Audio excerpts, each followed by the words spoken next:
mais moi j'ai une mauvaise nouvelle pour vous. 2 mois après la mise en vigueur de la loi alimentation, une première étude vient établir que l'augmentation des prix aurait principalement touché l'alcool. Un sujet du 6h Info de France 2.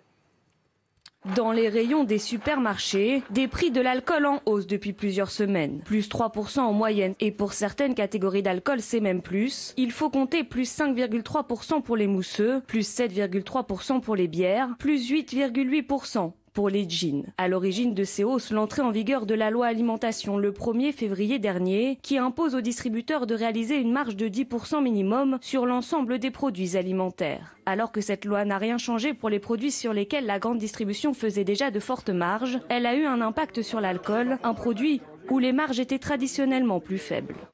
Alors, c'est un produit donc, où les marges étaient traditionnellement plus faibles. Or là, on voit des augmentations assez impressionnantes, il faut le reconnaître, en 2 mois. Pour les jeans, bon, évidemment, on ne boit pas du jean tous les jours, mais bon, tout de même, plus 0,8%. Le rhum, plus 8,6%. La bière, si chère au cœur d'Émilie Lopez, plus 7,3%. Je rappelle quand même que l'abus d'alcool est dangereux pour la santé, que c'est à consommer avec modération, bien évidemment. Mais est-ce que vous comprenez, vous, pourquoi ce prix d'alcool et le fait que ça augmente? Et est-ce que vous trouvez ça bien, finalement? Non, je trouve pas ça bien. Je suis désolée. Oui, parce qu'encore une fois, et passez-moi l'expression, c'est encore le consommateur qui va trinquer. Pourquoi? Parce que joli, trinquer, voilà, alcool, trinquer, tout ça, voilà, bravo, jeu de mots. C'est encore le consommateur qui se fait avoir. C'est encore le consommateur qui voit les prix augmenter sur des produits qu'il utilise. Alors bien évidemment, mais qui ne sont pas des produits de première nécessité.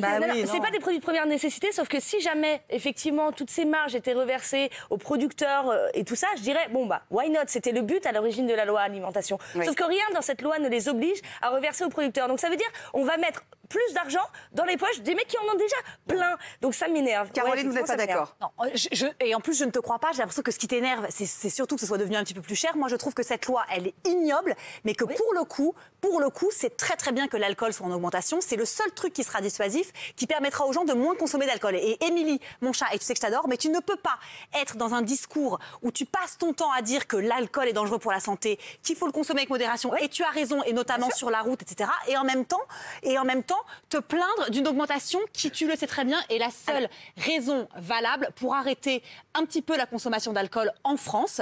Et c'est pareil que par exemple le paquet de cigarettes. Mais bien sûr, mais comme tout, si on augmentait les prix de tout, évidemment, on en consommerait moins. C'est mathématique, c'est logique. Donc après, cette loi, je la trouve très injuste pour le consommateur, mais le seul avantage qu'elle a, ça ne vous gêne pas. Franchement, sur l'alcool, c'est bien parce qu'en fait, c'est très bien. On a l'impression à t'entendre que tu es plus naïf que je ne le suis d'habitude, et Dieu sait si je suis naïve. On a l'impression que ça, ils l'ont fait dans l'intérêt des gens. C'est pas du tout ça. Et c'est ça qui m'énerve. Si on nous avait dit, on met une taxe supplémentaire parce qu'on se dit qu'effectivement l'alcool ça tue et qu'il faut faire quelque chose, là je dirais, ok, discutons-en. Là, pas du tout. Là, c'est juste pour se faire encore plus de thunes sur le dos des gens. C'est-à-dire que les gens aujourd'hui... Et comme Caroline vous dit, elle vous dit finalement, peu importe l'intention, le résultat est là et ça va donc de fait faire diminuer la consommation d'alcool. Ça veut dire que les foyers qui n'ont pas beaucoup d'argent et qui veulent se faire un apéro de temps en temps avec leurs potes, ils peuvent plus. Donc ils font quoi maintenant? Ils n'ont plus aucune distraction. Ils sont obligés de te couper un bras pour aller t'acheter une bouteille de gin. Et ce qui m'amuse beaucoup aussi, petite parenthèse, c'est que comme par hasard, le seul truc qui n'augmente pas, c'est le champagne, parce que de toute façon, voilà, c'était déjà super haut. Et ils se disent, si c'est encore plus haut, plus personne n'en achètera. Champagne, donc c'est 1,1%. Voilà. Jimmy, qu'est-ce que vous pensez des arguments de vos 2 camarades qui visiblement ne sont absolument pas d'accord? Non, mais ils sont très mauvais, les arguments d'Émilie, et je rejoins bien sûr Caroline, parce que lorsque tu dis un apéro de temps en temps, si c'est un apéro de temps en temps, vous ne sentirez pas cette augmentation de 5%, parce que de temps en temps, vous allez boire. En revanche, si vous avez une consommation régulière, là, on tape au portefeuille, ça va impacter. Il ne faut pas oublier que l'alcool, première cause de mortalité avec la vitesse, alors ça dépend quand on veut mettre un peu de radar, on dit que c'est la vitesse, mais on sait que globalement, c'est la vitesse et l'alcool. 50 000 décès directs liés à l'alcool et indirects. Donc je pense qu'il faut aller taper encore un peu plus fort. Et moi, ce qui m'étonne dans l'histoire, c'est pourquoi est-ce qu'on dit que traditionnellement, les marges étaient plus faibles? Le scandale, il est là. Pourquoi les supermarchés disaient, pour l'alcool, on va faire beaucoup. Par contre, sur les couches, on va y aller, on va mettre des taxes. Sur la pâte à tartiner, là, on va y aller. Donc le scandale, il est là et je pense qu'il faut aller au-delà de temps. Quand Émilie vous dit, si ça avait été fait de façon ouverte, en disant on veut réduire la consommation d'alcool, donc comme on l'a fait pour la cigarette, et donc ouvertement on dit qu'on augmente parce que c'est un problème de santé publique, et que là, finalement, c'est un effet caché, pervers. Qu'est-ce que vous en pensez? Le chemin est mauvais, mais peu importe. Si au final, on a moins de consommateurs, moins de pathologies, moins d'addictions, eh ben, je dis tant mieux. D'accord. Je vais vous le dire, Émilie m'a convaincu.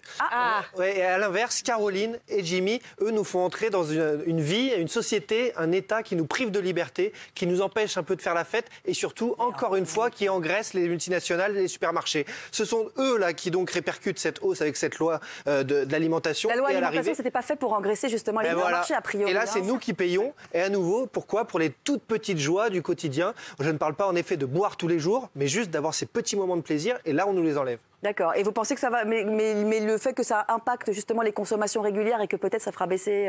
Mais bien sûr que non, Valérie. Bien sûr que c'est 5%. Mais non, tu te rends compte 5%, 5%, c'est pas 5 euros. Tout le monde en même temps. Pas tout le monde en même temps. Juste. La seule chose dissuasive, notamment lorsqu'on parle du prix du paquet de cigarettes, c'est d'augmenter le prix. Donc c'est la même chose pour l'alcool. Plus ça coûte cher, moins on aura des jeunes, parce que les petits jeunes de 15-16 ans qui n'ont pas beaucoup d'argent, qui vont mettre un peu d'argent dans la bière parce que ça coûte pas cher. Bah si ça coûte plus cher et qu'ils vont moins boire, tant mieux. Parce que je suis désolée, les fumeurs fument toujours autant. Donc voilà. On a perdu 1 million de fumeurs en moins. On a posé la question, c'est quand même génial. On a posé la question à nos téléspectateurs. Loi alimentation, l'augmentation des prix concerne surtout l'alcool, normal ou pas normal.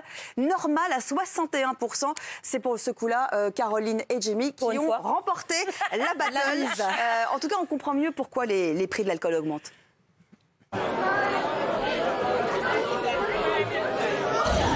voilà. Voilà, si c'est pour faire ça, franchement, on peut s'en passer. Émilie. C'était notre dernière soirée ensemble, très bien.